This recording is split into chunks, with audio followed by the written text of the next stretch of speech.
Ang pag-aaral po natin ngayon ay pagpapatuloy po natin sa aklat ni Propeta Jonas. At titingnan po natin ang kwentong ito ni Jonas na kwento din po nating lahat. Yan po yung ating personal connection sa pag-aaral natin ngayon. Na para bang pinapakinggan natin ang kwentong ito na para tayong nakatingin sa salamin, na tuwing nakikita natin ang pagsuway ni Jonas sa Diyos, ay nakikita din natin ang pagsuway ng puso natin sa mga utos sa atin ng Diyos. Malinaw ang utos sa Kanya ng Diyos, at malinaw din po na makikita natin ang pagsuway ni Jonas. So sa panahon natin ngayon, para tayong si Jonas. Bakit? Si Jonas po ay merong misyon mula sa Diyos, pero ayaw niyang gawin kung ano ang kanyang misyon. Para tayong nananalamin, meron ka bang misyon mula sa Diyos? At katulad ni Jonas, ayaw mo rin ba itong gawin? Si Jonas ay propeta ng Diyos, pero ayaw niyang magsalita. Ayaw ni Jonas mangaral ng salita ng Diyos para sa mga taga Ninive. So, tayo po ba ay may kakayahan, may katuruan, nagtumanggap ng aral, ng salita ng Diyos, at kaya nating mag-share sa iba? Or katulad ni Jonas, ayaw din nating gawin kung ano yung misyon, at ayaw nating gawin or ayaw nating magsalita katulad ni Jonas at mangaral ng salita ng Diyos para sa ibang mga tao. Nabasa din po natin sa chapter 1 na ang mga mandaragat na nakasama ni Jonas sa barko, nung una, nagpipray sila at naniniwala sila sa kanilang mga Diyos-Diyosan. Kalaunan, lumapit at naghandog at naniwala sila, nagpray sila, gumawa ng panata sa totoong Diyos. Samantalang si Jonas, na propeta siya ng Diyos, ay bumangon nga pero palayo or tumatakas sa Diyos. Si Jonas na higit sa mga nakakakilala at nakakaalam sa Diyos na ang Diyos, yung totoong Diyos niya, ay dapat niyang sundin sa lahat ng pagkakataon, ay siya patong sumusuway at tumatakas palayo sa Diyos. Yung mga seaman ay natakot at nanalangin sa Diyos. Si Jonas, hindi nagpray, hindi rin natakot sa Diyos. Sinabi niya lang, nababasa natin sa chapter 1, sa pagpapakilala ni Jonas, sinabi niya lang na may takot siya sa Diyos. Pero sa kanyang pagkilos, sa kanyang inaasal, parang wala siyang takot kasi sumusuway siya at tumatakas siya sa Diyos. Yung mga mandaragat, naaawa sila sa isa't isa. Sa nangyayari ba naman sa kanila, naaawa sila sa isa't isa na baka mapahamak silang lahat. Pati nga kay Jonas, naaawa sila. Nanalangin sila para maligtas sa lakas ng bagyo, sa hampas ng alon. Pero si Jonas, hindi na nagawang ipag-pray yung iba. Natulog na lang. Hindi man lang naawa sa mga kasamahan sa barko, at hindi na naawa sa mga tao sa Ninive, na siya yung inutusan ng Diyos na maaaring mailayo sa kapahamakan yung mga tao sa Ninive. Pero wala lang sa kanya.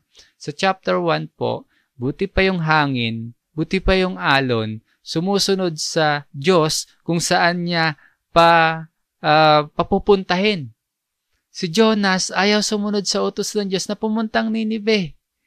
Buti pa yung malaking isda sumunod sa Diyos para maligtas si Jonas. Samantalang itong propeta ng Diyos na si Jonas ayaw sumunod para maligtas ang mga taga Ninive. Ayaw niya sumunod sa Diyos. Muli mga kapatid, tingnan natin ang kwento ni Jonas sana para ba tayong tumitingin sa salamin. Sinasabi nating tagasunod tayo ni Jesus, pero madalas hindi tayo sumusunod sa kung ano yung iniutos sa atin ng Panginoon. Ano nga ba yung tagubilin at utos na iniwan ng Panginoon sa kanyang mga alagad katulad mo? ang gawin ding alagad ni Jesus ang lahat ng mga tao, ang lahat ng mga bansa. Kung titingnan si Jonas, parang hindi siya karapat-dapat tawaging propeta ng Diyos. Kasi kitang-kita, obvious na obvious yung kanyang pagsuway sa Diyos. Kung titingnan naman natin ang ating mga sarili, para bang hindi tayo karapat-dapat tawaging tagasunod ni Jesus. Baka mas bagay pa sa atin ang tawaging tagasuway. Kung ang tagasunod ni Jesus ay karapat-dapat tumanggap ng biyaya ng Diyos, ang mga tagasuway naman po ni Jesus, mga hindi sumusunod sa tagubilin at utos ng Panginoong Jesus, karapat-dapat sa parusa ng Diyos. Sabi po sa mga taga-Roma, chapter 6, verse 23, sapagkat ang kabayaran ng kasalanan ay kamatayan. Ngunit ang kaloob ng Diyos na walang bayad ay buhay na walang hanggan kay Kristo Jesus na Panginoon natin. Kung justice po ang iiral, kung hustisya ang paiiralin, tulad ni Jonas, lahat po tayo ay dapat parusahan at lahat tayo dapat masunog sa dagat-dagatang apoy dahil sa ating pagsuway, dahil sa ating mga nagawang kasalanan. Tulad ni Jonas, we don't deserve any good thing from God. Pero buti na lang talaga, merong Panginoong Jesus na masunurin sa Diyos. Merong higit pa kay Jonas. Merong umako ng parusang nararapat sa masuwaying tulad ni Jonas.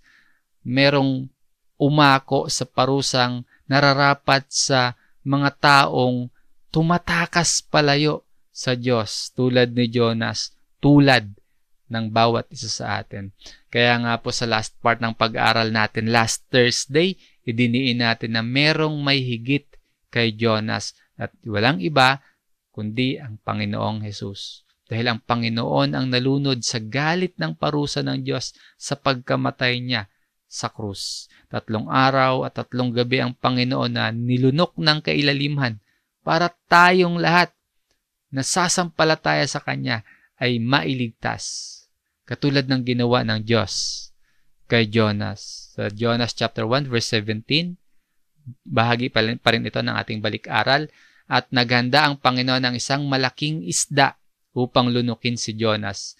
At si Jonas ay nasa tiyan ng isda sa loob ng 3 araw at 3 gabi. Ano yung matutunan natin sa kwentong ito ni Jonas? Kung ikaw ngayon ay katulad ni Jonas, tumatakas lumalayo sa Diyos, stop running from God.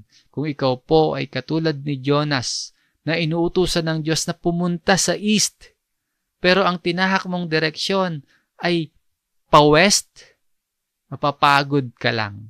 Katulad ni Jonas, malalagay ka sa isang sitwasyon na ang hirap intindihin, na di mo alam kung nakakatawa o nakakainis. Kasi imagine kung ano yung itsurang nito ni Jonas sa loob ng tiyan ng malaking isda. Kahit magaling pa siyang lumangoy, o kaya ikaw ang mapunta sa kalagayan dyan, kahit magaling kang lumangoy, kahit hindi ka maselan sa paligid mo, kahit parang wala kang pakialam sa paligid mo. Imagine kung ano yung itsura mo kung ikaw si Jonas na nasa loob ng tiyan ng isda 3 days at 3 nights. May mga ibang tao po, hindi naniniwala na historical at totoong naganap itong kwento at pangyayaring ito. Sabi ng ilan, parable daw ito o kaya symbolical narrative lang yung part ng kwentong ito. Yung nung malunok ng malaking isda si Jonas, parabola daw yan o kaya symbolical narrative. Ayaw paniwalaan ng iba. Sino nga ba naman kasi yung makakasurvive sa loob ng tiyan ng isang isda? Parang hindi realistic yung kwento. Pero para kay Jesus, totoo po ang kwentong ito. At kapag Panginoon na mismo yung nagsabi na totoo ito, dapat natin itong paniwalaan. Basahin natin yung Mateo chapter 12 verse 38. Pagkatapos, ilan sa mga eskriba at mga Fariseo ang nagwika sa kanya, "Guro, ibig naming makakita ng isang tanda mula sa iyo." Some of the scribes and Pharisees said to Christ, "Teacher, we want to see a sign from you." Nanghihingi itong mga taong ito ng himala para patunayan ni Jesus na siya nga ay galing sa Diyos. Sabi ng Panginoon sa kasunod na mga talata, verse 39 and 40, ngunit sumagot siya sa kanila, "Humahanap ng tanda ang isang masama at mapangalunyang lahi, ngunit walang tanda na ibibigay sa kanya liban sa tanda ng propeta Jonas. Sapagkat kung paanong si Jonas ay nasa tiyan ng isang dambuhala sa dagat sa loob ng 3 araw at 3 gabi, gayon din naman ang anak ng tao ay 3 araw at 3 gabing mapasa ilalim ng lupa." Unbelievable man po yung sequence of events na nangyari kay Jonas. Unbelievable man pakinggan ang nangyari, yung kwento ni Jonas, pero yun ang totoo.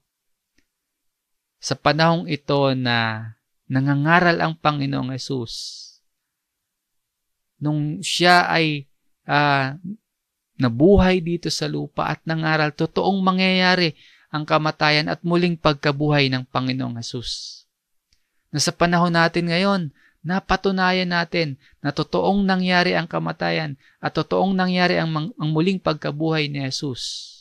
Napakaraming saksi, napakaraming nagpapatotoo. Kaya totoo rin po ang nangyari noon kay Jonas. Sabi niya, ngunit walang tanda na ibibigay sa kanya liban sa tanda ng propeta Jonas. Ang kaibahan lang, si Jonas muntik-muntikan lang mamatay. Sinagip ng Diyos si Jonas, nagpadala ng malaking isda, ng dambuhalang isda. Dahil hindi pa tapos yung misyon na ibinigay sa kanya ng Diyos. Hindi pa tapos yung pagtuturo ng Diyos kay Jonas, kaya niligtas siya. Muli paalala mga kapatid, sa ating pakikinig ng kwento ni Propeta Jonas, pakinggan natin ito na para ba tayong nananalamin na nakikita din natin ang ating sarili na katulad ni Jonas. Tayo rin, sinagip ng Diyos mula sa kasalanan at araw-araw pa rin sinasagip ng Diyos mula sa puso nating makasarili.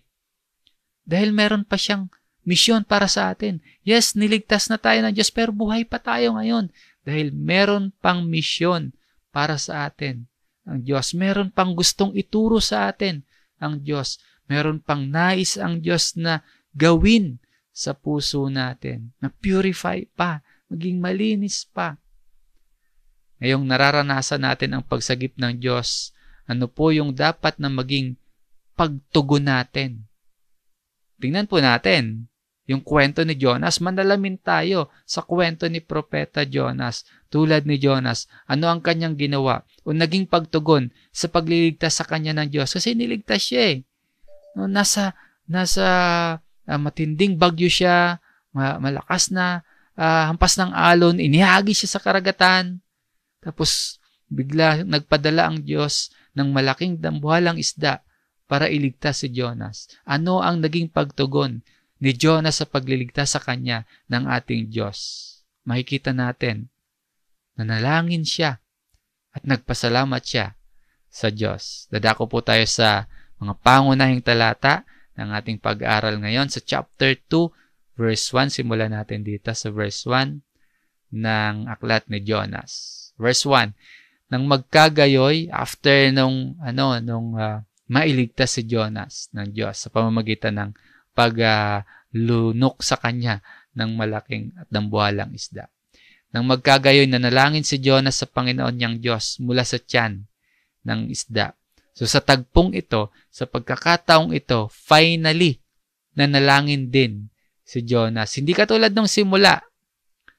Nung inutusan siya ng Diyos, wala man lang siyang nasabi sa instruction sa kanya ng Diyos.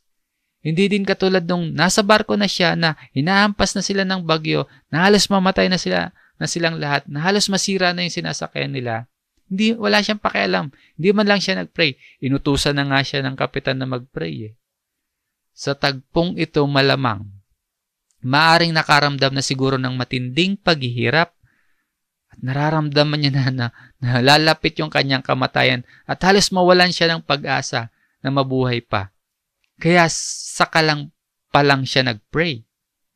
May nakaka-relate kaya dito sa atin ngayon? Meron kayang ilan sa atin na minsan ganyan tayo? Yung di mo na alam yung gagawin mo, yung di mo na alam kung sino yung kakapitan mo, yung lalapitan mo, di mo na alam.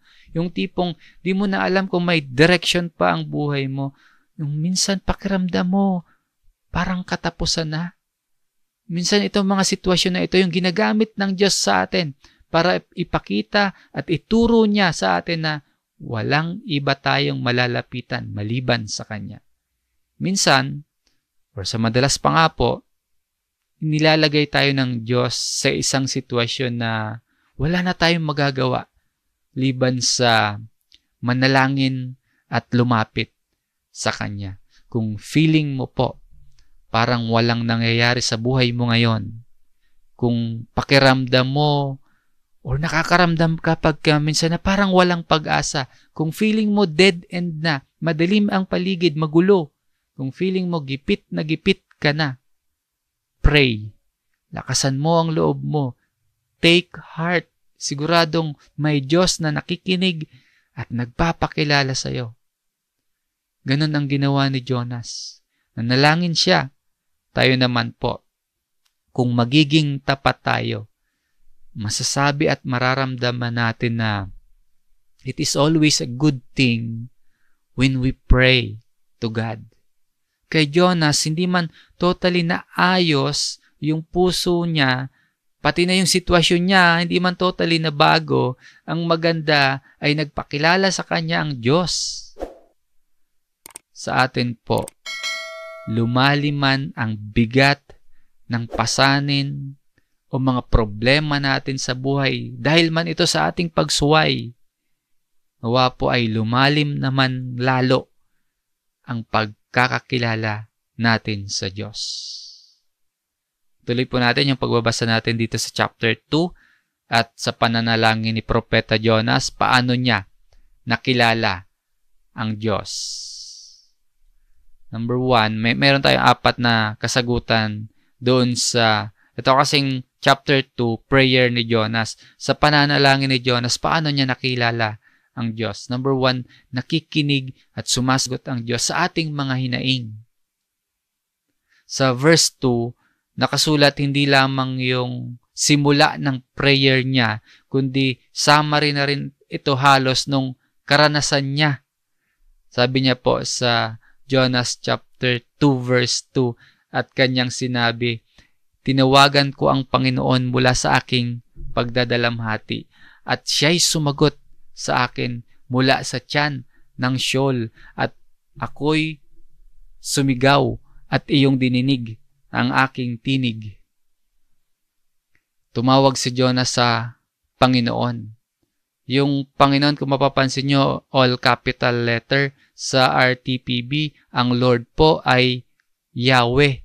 Sa Revised Tagalog Popular Version, ng pagkakasali ng all capital letter na Panginoon and yung Lord ay Yahweh o ito yung personal na pangalan ng Diyos. Ang laman ng prayer ni Jonas ay inamin niya na si Yahweh ang kanyang Panginoon na hindi siya pababayaan.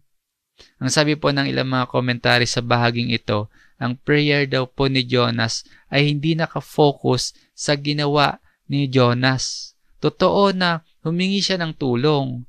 Tama na tumawag siya sa Panginoon at iyon ay pag-amin na kailangan niya ng tulong ng Diyos.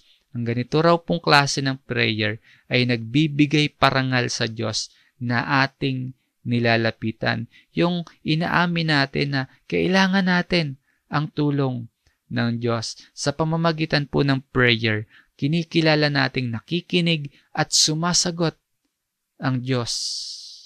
karaniwan, kapag wala na tayong matatakbuhan at wala na tayong mahihinga ng tulong, saka tayo sa Diyos lumalapit.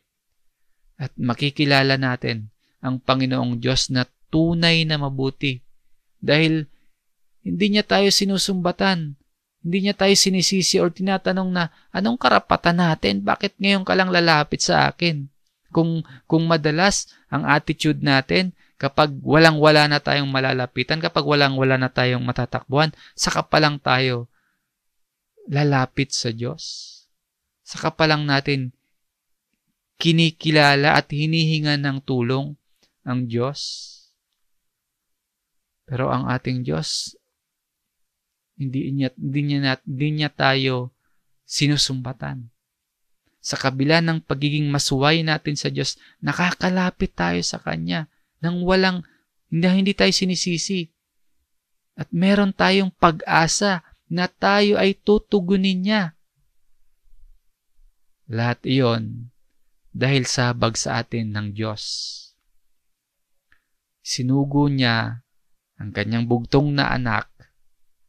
Nakakalapit na tayo ng walang bayad, nakakalapit na tayo ng walang kapalit dahil may nagbayad na para tayo ay maging malinis sa paningin ng Diyos, na tayo na makasalanan, na tayo na marumi, na tayo na masuwayin, pero dahil kay Jesus, dahil sa palagiang pagtulong ni Jesus sa atin, nakakalapit at nakakatawag tayo sa Panginoong Diyos. Tulad ni Jonas, kilalanin natin ang Diyos na siya ay nakikinig at sumasagot sa ating mga hinaing. Number 2, paano nakilala ni Jonas ang Diyos sa kanyang prayer? Number 2, kung tayo'y nalalayo, ibinabalik tayo ng Diyos palapit muli sa Kanya. Sa Jonas chapter 2, verse 3, sapagkat inihagis mo ako sa kalaliman, sa pusod ng dagat, at ang tubig ay nasa palibot ko, ang lahat ng iyong alon at iyong mga daluyong ay umaapaw sa akin. Sa pangyayari kay Jonas, mga kasama niya sa barko yung talagang naghagis sa kanya sa dagat. Diba? Yung nabasa natin sa chapter 1. Pero sabi niya dito sa kanyang prayer, for you had cast me into the deep. Inihagis mo ako sa kalaliman. Kinikilala ni Jonas na kumilos ang Diyos para disiplinahin siya. Na ang malakas na hangin at hampas ng alon ay hampas ng Diyos sa kanya. Pinaramdam ng Diyos kay Jonas ang masamang kalagayan ng pagtakas at pagsuway niya sa Diyos. Sa pagpapatuloy sa verse 4, kaya't aking sinabi, ako'y inihagis mula sa iyong harapan, gayunmay muli akong titingin sa iyong banal na templo. I have been expelled from your sight. Ang prayer ni Jonas, akala niya inilayo na siya sa Diyos. Sabi niya dito, ako'y inihagis sa harapan ng Diyos. Pero ang totoo, siya naman talaga yung tumakas, papalayo sa harapan ng Diyos. Ipinaranas sa kanya ng Diyos na patungo sa kapahamakan at patungo sa kamatayan ang malayo sa presensya o malayo sa harapan ng Diyos. Kaya gusto ni Jonas na bumalik sa Diyos. Sabi pa niya, gayon may muli akong titingin sa iyong banal na templo. Noong una kasi palayo siya eh. Kaya naranasan niya, yung grabing karanasan niya. Ngayon ang prayer niya, gayon may muli akong titingin sa iyong banal na templo. Kung sa simula, tumatakas siya papalayo sa Diyos, dito gusto na niyang makita ang banal na templo ng Diyos. Gusto na niyang mapalapit sa Diyos. Nakikita pa rin po ba natin ang ating sarili sa kwento ni Jonas? Tulad po ni Propeta Jonah sa pagsuway natin sa utos ng Diyos na para tayong isang bata na naglaya sa sariling bahay, lumayo sa magulang at namuhay sa kalye. nung makaranas ng sobrang hirap, saka na-realize na gusto na nating umuwi, pabalik. Kaya lang kung tayo, anong mararamdaman natin? Naglayas tayo, nagmatigas tayo sa ating mga magulang, sumuway tayo at lumayo tayo, tapos nung malaman natin hindi natin pala kaya, naisip nating bumalik pa uwi. Ang mararamdaman natin yan, sa normal, matatakot tayo na humarap sa ating mga magulang kasi baka sisihin tayo, baka pagsabihan tayo. Hindi naman pala natin kaya. Nagmalaki pa tayo sa una, tapos ngayon babalik-balik pa tayo. Buti na lang, at tunay na may good news dahil kay Jesus. Sa ating pagsisisi sa kasalanan at tunay na pagsampalataya kay Jesus, malaya na tayo nakakalapit sa Diyos na hindi tayo sisisihin, na hindi tayo susumbatan ng ating Diyos. Dahil kay Jesus, meron tayong access sa banal na templo ng Diyos. Hindi tayo susumbatan ng Diyos. Hindi tayo paparusahan. Walang hihinging kapalit. Tanggap tayo ng Diyos dahil kay Jesus. Tulad po ng kwento ng Panginoong Jesus mismo sa Lucas chapter 15. Dito sa verse 20, siya'y tumindig at pumunta sa kanyang ama. Ito yung prodigal son. Subalit habang nasa malayo pa siya, natanaw siya ng kanyang ama at ito'y awang-awa sa kanya. Ang ama'y tumakbo, niyakap siya at hinagkan. Ano ang inihahayag ng Diyos sa atin dito? Kung tayo'y nalalayo, binabalik tayo ng Diyos, palapit muli sa Kanya. Kung tulad ni Jonas ay nasasabik na siya makita o makasama ang Diyos, dito po sa parabolang ito, makikilala natin na ang Diyos ay sabik din sa atin na tayo ay magbalik sa Kanyang presensya. Kung tayo ay nagsisisi at tinanggap natin si Jesus bilang Panginoon at tagapagligtas, ang ating Amang Diyos ay sabik na sasalubong sa atin, pabalik sa Kanya. Tulad ni Jonas, ibinabalik tayo ng Diyos, pabalik sa harapan Niya. Number 3, sa panalangin ni Jonas, ano pa o paano niya pa nakilala ang Diyos? Inililigtas tayo ng Diyos mula sa tiyak na kapahamakan. Sa Jonas chapter 2, verse 5 hanggang 6. Kinukulong ako ng tubig sa palibot. Ang kalaliman ay nasa palibot ko. Ang mga damong dagat ay bumalot sa aking ulo. Ako'y bumaba sa mga ugat ng mga bundok. Ang lupain at ang mga halang nito ay nagsara sa akin magpakailanman. Gayon may iniahon mo ang aking buhay mula sa hukay, o Panginoon kong Diyos. Grabe yung karanasan ni Jonas sa ilalim ng tubig. Desperate situation na. Extreme bad situation ang naging kalagayan niya. Water encompassed to the point of death. Weeds were wrapped around my head.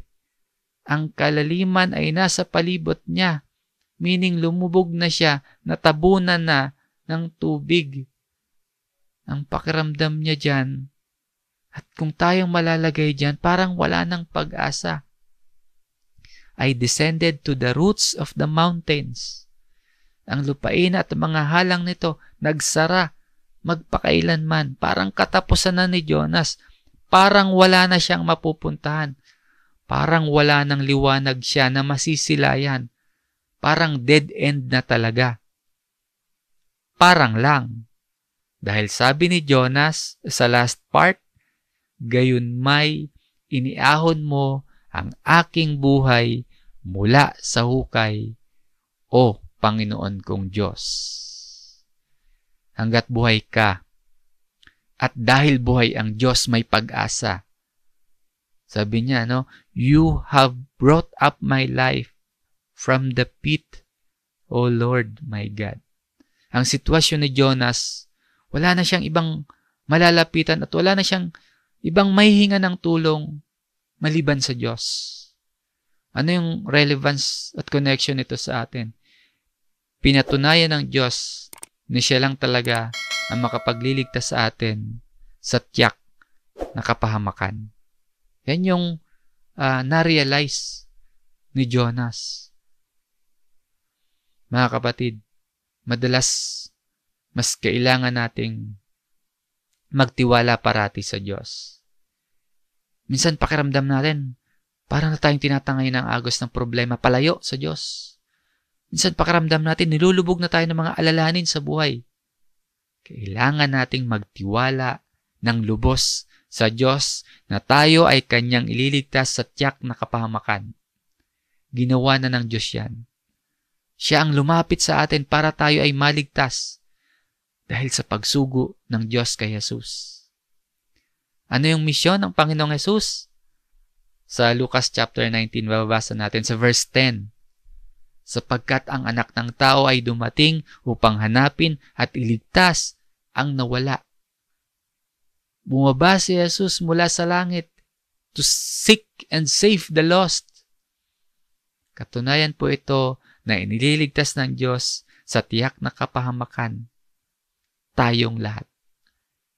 Bigyan natin ito ng pagpapahalaga. Inililigtas tayo ng Diyos mula sa tiyak na kapahamakan. Ano pa po paano pa nakilala ni Propeta Jonas ang Diyos sa kanyang pananalangin? Sa number 4 po, ang Panginoon ay karapat-dapat sambahin dahil siya ang ating tagapagligtas. Sa Jonas chapter 2 verse 7 hanggang 8. Nang ang aking buhay ay nanlulupaypay, naalala ko ang Panginoon, at ang aking dalangin ay umabot sa loob ng iyong banal na templo. Ang mga nagpapahalaga sa mga walang kabuluhang Diyos-Diyosan ay nagtatakwil ng kanilang tunay na katapatan. Sa verse 8, katulad ito ng mga, hindi ni-describe dyan, mga nakasama ni Jonas sa barko ng mga hindi tapat dahil sumasamba sa Diyos-Diyosan. Nakalauna naman kumilala sa tunay na Diyos. Nakaakma yung description na to. Pero description din naman yan mismo ni Propeta Jonas. Hindi lang yung mga tao sa barko na nakasama niya na una ay sumasamba sa Diyos. So nagbe-pray sa kanilang mga Diyos. Pati mismo si Jonas, yan yung pagkakakilala niya. Nauna pa ngang maghandog at gumawa ng panata sa Diyos yung mga mandaragat eh. Si Jonas dito pa lang sa prayer niya. Sa verse 9. Yung mga mandaragat nag-response agad sa Diyos. Si Jonas dito pa lang. Verse 9, ngunit ako'y mag-aalay sa iyo na may tinig ng pasasalamat. Aking tutuparin ang aking ipinanata. Ang pagliligtas ay mula sa Panginoon. Sa karanasan ni Jonas at sa karanasan natin, dapat lang nasambahin ang Diyos. Dapat lang naalayan ng pasasalamat ang Diyos. Basahin po natin sa Revised Tagalog Popular Version, yung verse 9. Ngunit aawit ako ng pasasalamat at sa inyo'y maghahandog. Tutuparin ko ang aking mga pangako, O Yahweh, na aking tagapagligtas. Dapat lang na handugan ang Diyos. Dapat lang na siya ay ating paglingkuran. Dapat lang na siya ay ating purihin. Dapat na awitan. Bakit? Dahil ang Panginoong Diyos ang ating tagapagligtas. Sabi po sa prayer ni Jonas, O Yahweh, na aking tagapagligtas. Salvation is from the Lord. Tatanggapin kaya ng Diyos itong panalangin na ito ni Jonas? At kung tatanggapin man, dahil kaya maganda yung composition ng prayer ni Jonas, kung tatanggapin ito ng Diyos dahil kaya yung content, yung nakapaloob na aral at sa mga pangako na binitawan ni Jonas, kaya tatanggapin itong prayer na ito ng Diyos? O kaya naman dahil sa potential or kakayahan ni Jonas bilang isang propeta, kaya tatanggapin ng Diyos itong kanyang prayer? Katulad ng ating mga panalangin, papakinggan ng Diyos ang ating prayers dahil sa habag niya sa atin. Hindi dahil sa composition, hindi dahil sa nakapaloob na mga pangako natin sa ating panalangin, o kaya may nakikitang potential sa atin ang Diyos. Kundi tatanggapin ng Diyos ang ating mga prayers, papakinggan niya ang ating mga pananalangin dahil sa habag niya sa atin. At ang habag ng Diyos, mararanasan natin dahil kay Jesus. Si Jesus po ang katuparan ng pangako ng Diyos. Si Jesus ang inihandog para sa ating mga kasalanan, para makalapit tayo at makapanalangin tayo sa Diyos. Walang ginawa si Jonas para tanggapin ang prayers niya. Wala tayong ginawa at wala tayong magagawa para tanggapin tayo ng Diyos anumang iniaalay natin sa Kanya. Tinanggap tayo ng Diyos kasama ang ating pananalangin. Tinanggap tayo ng Diyos kasama ang ating pagsamba, ang ating paglilingkod, hindi dahil sa husay o galing natin, kundi dahil sa ginawa ni Jesus para sa atin. Ang summary ng prayer ni Jonas na ating binasa ay summary ng kwento ng Biblia. Ang kaligtasan. Kaligtasang mula sa Amang Diyos sa pamamagitan ng ating Panginoong Jesus. Kung naniniwala tayo na isinugo ng Diyos si Jesus bilang ating Savior, karapat-dapat sambahin ang Diyos dahil sa laki ng Kanyang pag-ibig sa atin, na Kanyang isinakripisyo at inihandog ang Kanyang anak para sa atin. Sabi po dito, salvation is from the Lord. Kung ang Diyos ay karapat-dapat sambahin, hindi ba po karapat-dapat siyang sundin ni Jonas? Kung ang ating Panginoong Hesus ay karapat-dapat sambahin, hindi ba't karapat-dapat natin siyang sundin? Sa ating kwentong pinag-aralan, susunod na kaya si Jonah sa utos sa kanya ng Diyos na pumunta sa Ninive? Sa huling talata po ng ating main text, sa Jonas chapter 2 verse 10, at inutusan ng Panginoon ang isda, at iniluwa nito si Jonah sa tuyong lupa. Bago po mangyari ito na iluwa ng isda si Jonas 3 days ago, ang utos ng Panginoon sa isda ay puntahan si Jonas at lunukin para maligtas.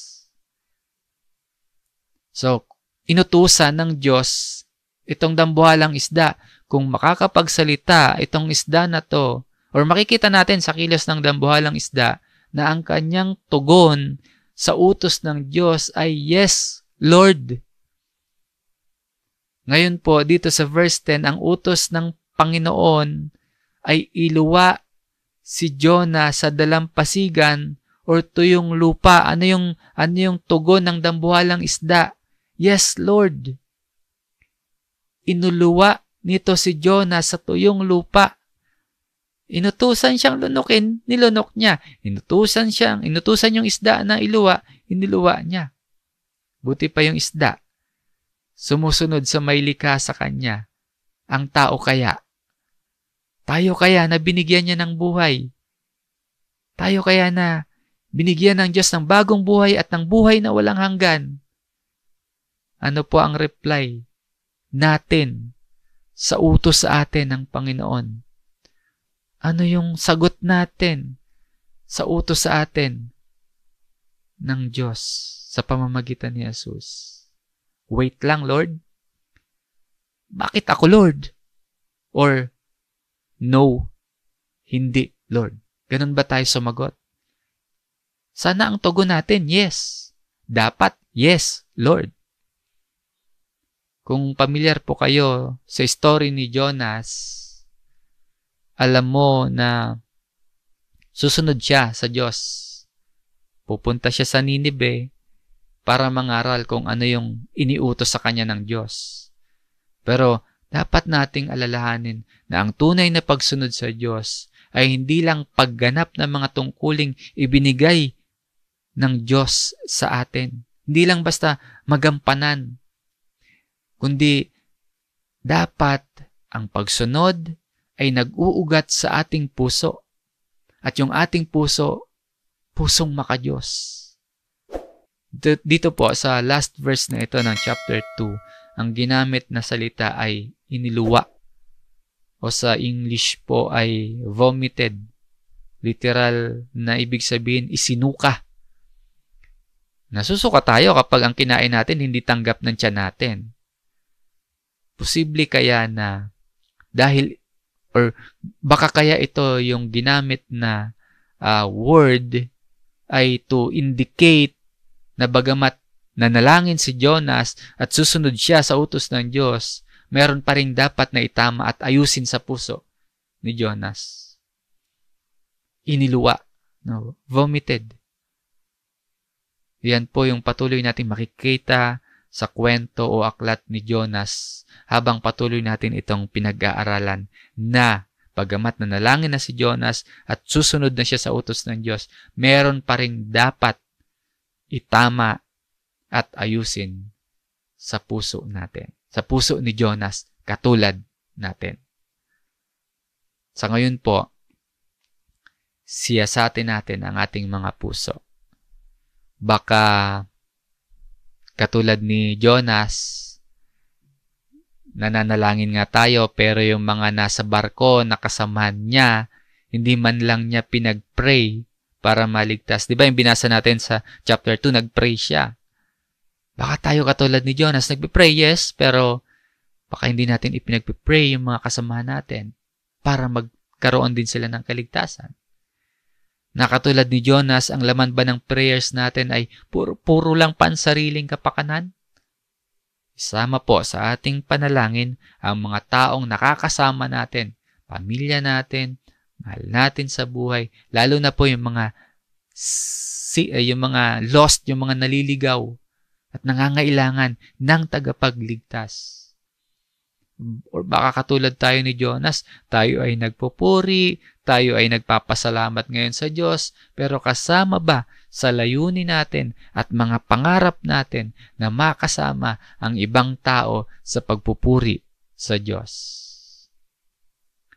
Sa prayer natin, madalas ang hiling natin, i-bless tayo ng Diyos.